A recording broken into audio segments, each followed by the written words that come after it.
the 15th of September, 2008. The day the ATM machines almost stopped spitting out cash. You remember the images, don't you? Bankers in $5,000 suits, standing on the sidewalk, clutching cardboard boxes like confused refugees. They looked shocked. They looked betrayed. But let's be honest, they were mostly just annoyed that they had to take the subway home instead of the corporate helicopter. The narrative back then was simple. Greedy strippers bought 5 houses they couldn't afford. Plumbers speculated on condos in Miami. The little guy got greedy, and the benevolent banks just wanted to help them achieve the American dream. What a load of garbage. We all know what really happened. The foundation of the global economy turned out to be wet cardboard, painted to look like concrete. But here is the terrifying part. We didn't fix the problem. We didn't pour new concrete. We just moved the wet cardboard from the residential suburbs to the city skyline. Look out your window. Look at those gleaming glass towers piercing the clouds. The symbols of corporate dominance. The cathedrals of capitalism. They look impressive, don't they? They look solid, but they are lying to you. Right now, in 2026, those buildings are the new subprime mortgages. They are ghost towns in the sky. Empty desks, silent hallways, dust gathering on ergonomic chairs that cost more than your first car. But on the books, on the balance sheets of the banks, those empty tombs are still valued at hundreds of millions of dollars. It is the greatest magic trick in financial history. They are pretending the patient is alive because admitting he is dead would bankrupt the hospital. Welcome to the commercial real estate apocalypse. 2008 didn't end. It just took the elevator to the penthouse. And this time, when the crash comes, it won't be a suburban cul-de-sac getting foreclosed on. It will be the skyline itself. Meet Gary. Gary is a commercial landlord. Look at him. He's got the tailored Italian suit, the suspiciously white teeth, and the cologne that smells like desperation and sandalwood. Gary owns the Pinnacle, a 50-story office tower in downtown San Francisco. In 2019, Gary felt like a god. His building was full of tech startups, law firms, and consulting agencies burning venture capital cash to rent mediocre office space. Every month, the rent checks rolled in, and Gary rolled out in his new Porsche. He was a genius. His strategy? Buy building. Wait. Profit. It was harder to screw up than making toast. But that was the old world. Then the world caught a cold, and everyone went home. And they stayed home. Now, Gary walks the halls of the Pinnacle, and the only thing he hears is the hum of the air conditioning cooling 600,000 square feet of absolutely nothing. His tenants? Gone. The tech startup realized they could code from a beach in Bali. The law firm realized they hate each other less when they don't have to smell each other's lunch. But Gary is in denial. He is living in a fantasy world. He tells his investors, it's just a phase. They'll be back. Collaboration requires physical presence. The culture. Think of the culture. He screams this into an empty boardroom while a pigeon nests on the window ledge. Gary isn't just stubborn. He is delusional. He is holding an asset that is bleeding cash, hemorrhaging value, and aging like milk in a sauna. But here is the kicker. Gary has a loan, a very big loan. And the bank that gave him that loan, they are just as delusional as he is. They are sitting there, looking at Gary's empty tower, and marking it down as a premium asset. Why? Because if they admitted the truth, that the Pinnacle is actually a worthless glass obelisk, they would have to admit that they are insolvent. So, Gary lies to the bank lies to the regulators, and the regulators lie to us. It's a beautiful circle of deception, held together by nothing but hope and cheap credit. But credit isn't cheap anymore, is it, Gary? Let's rewind the tape. How did Gary getting into this mess? It wasn't just bad luck. It was an addiction. For 15 years, the entire global economy was injected with a drug called zero interest rate policy.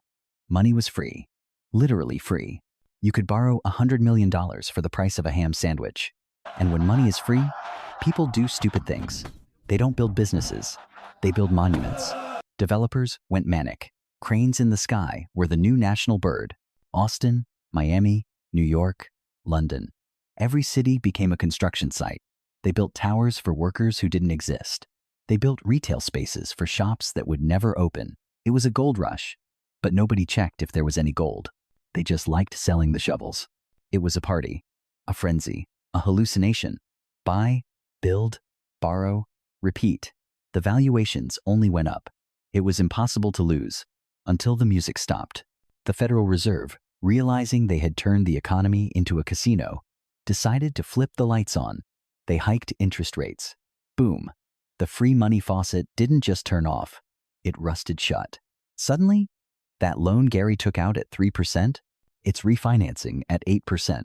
His mortgage payment just doubled. But his income? His income is zero, because the only thing occupying the 40th floor is a colony of dust bunnies. This is where the panic sets in. This is where the sweat starts to bead on the forehead. Listen to the rhythm of the collapse. Interest rates spike. Property values tank. Loans mature. Cash flow dries up. Refinancing fails. The walls are closing in. It is a slow-motion car crash. Frame by horrifying frame. But wait, why haven't we seen the headlines? Why isn't Gary jumping out of the window yet? Because of a little game played in the dark backrooms of Wall Street called Extend and Pretend. It sounds like a children's game, but it is actually financial fraud dressed up in a suit. Here is how the conversation goes. Gary walks into the bank.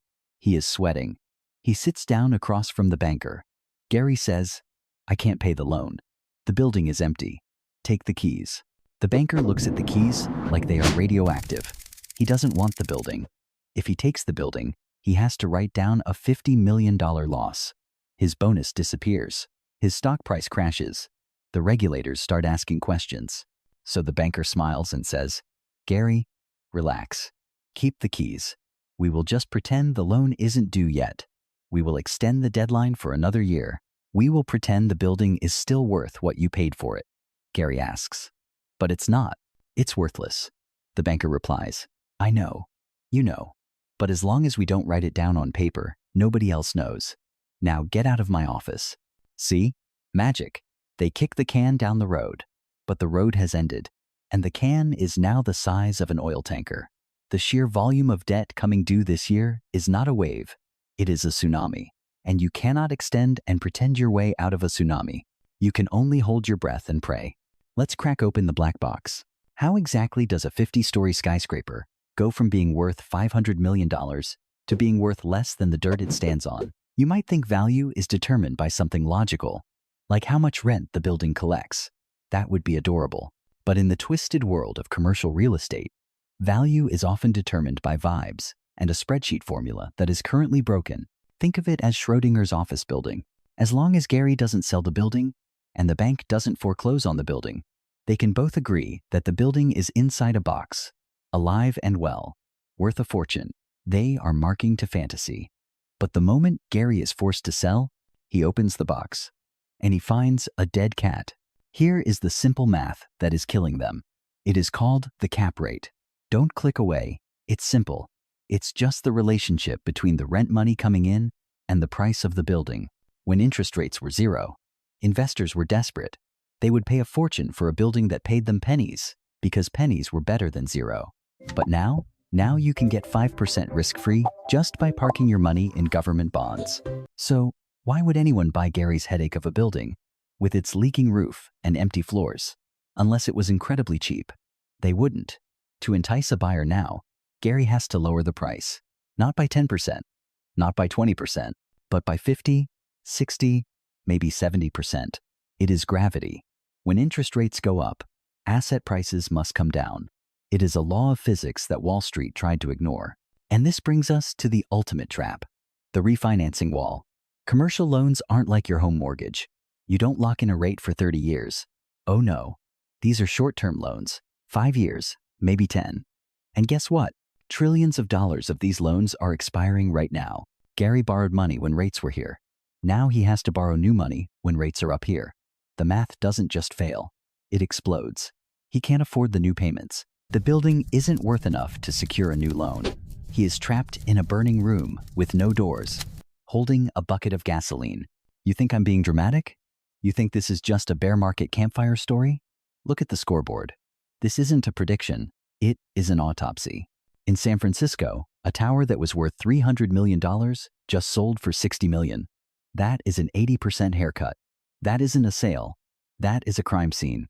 In Street, Louis, the AT&T Tower, 44 stories of granite and steel, sold for $3.6 million. You could buy a skyscraper for the price of a luxury condo in Miami. That is not a market correction. That is the market screaming zero. And here is the terrifying part. Who holds the bag? Who lent Gary the money? It wasn't the giants. It wasn't the too-big-to-fail monsters on Wall Street. They learned their lesson in 2008. They stayed away. No, the people holding these toxic loans are the regional banks, the small banks, the banks where you have your savings account, the banks that lend money to your local bakery and your mechanic. These banks are sitting on a mountain of commercial real estate debt that is rotting from the inside out. And they are small, they are fragile. When Gary defaults, the bank takes the loss.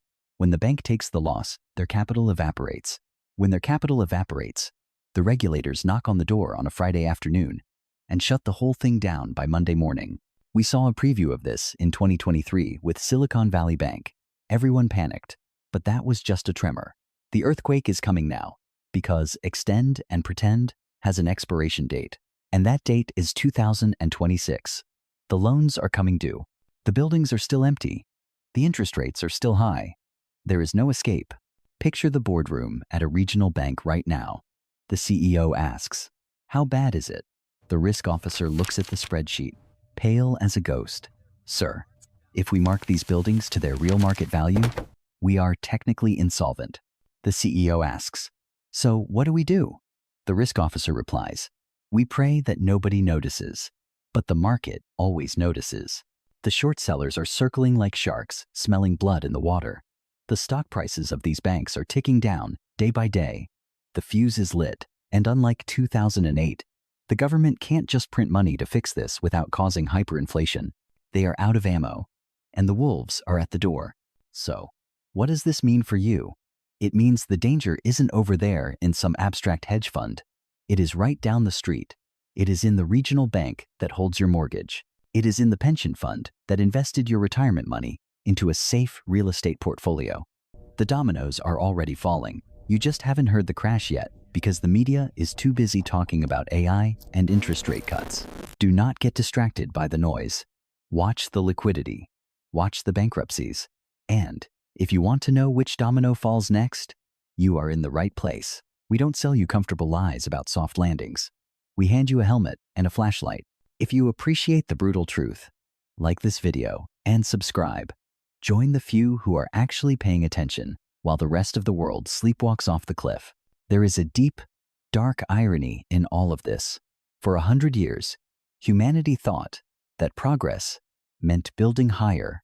We stacked steel on top of concrete, trying to touch the sky, convinced that a bigger office meant a bigger future. We built these monuments to efficiency, productivity, and control. But in the end, we built our own cages. And then, one day, we just walked out of them. We realized that the value wasn't in the building. It was in the network. It was in the code. It was in the cloud.